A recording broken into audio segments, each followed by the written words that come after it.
discussing menstruation, menstrual myths, and some other related issues. Menstruation is a biological phenomena that happens to a lot of women almost every month.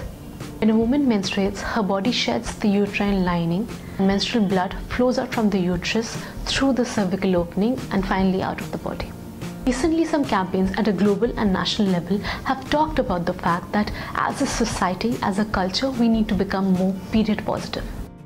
What is period positivity? Period positivity is the idea that there should be open and accurate information and discussion around menstruation, and creation of safe spaces where these discussions can take place. So, why should we talk about menstruation? The first reason is to demystify the concept. Young girls, when they first start menstruating and eventually when they reach adulthood, they are conditioned from a very early age to keep this biological phenomena hidden. All of this hiding and tiptoeing around the issue can make the menstrual experience very scary and alienating for these women. Not just that, since there's a lack of honest conversations around these issues, present sources of information are often inaccurate, incomplete, and unsafe. Even the biology and health classes that we had while we were growing up in our school years, those were not comprehensive at all. They might have discussed the anatomical details a little bit, but they left out a lot of the sociological aspects of menstruation.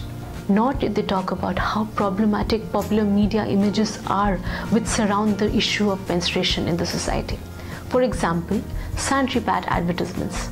Have you noticed in those advertisements, people use blue ink instead of red ink?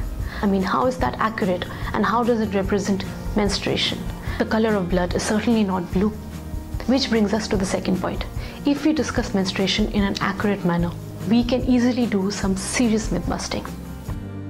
Oftentimes, silence around an issue can lead to myths, and these myths in turn lead to certain repercussions in a menstruating woman's life.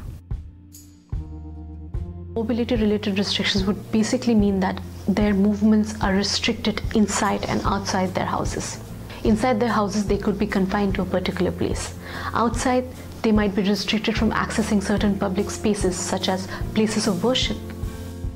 Not to forget the fact that menstrual myths are completely unscientific in nature, and they are a direct manifestation of the idea that a menstruating woman is dirty and impure.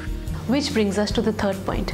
Having period-positive conversations can lead to an empathetic environment for women. Some women can face serious problems during their menstrual cycles or before and after it.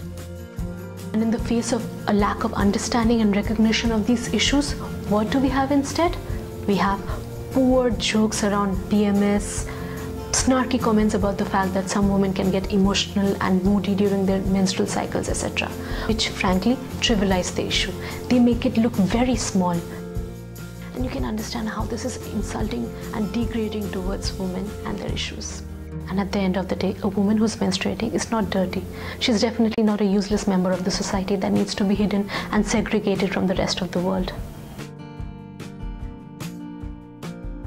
Some women's rights activists feel that majority of the menstrual awareness campaigns might be making a bit of a mistake if they use essentialism as their guide.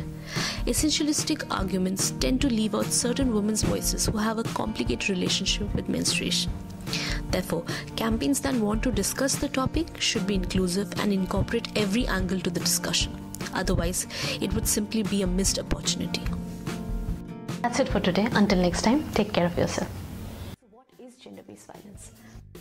Gender-based violence is the disproportionate amount of violence that is faced by women just because they belong to a particular gender. It is a systemic problem that stems out of gender-based inequality and prejudices in the society.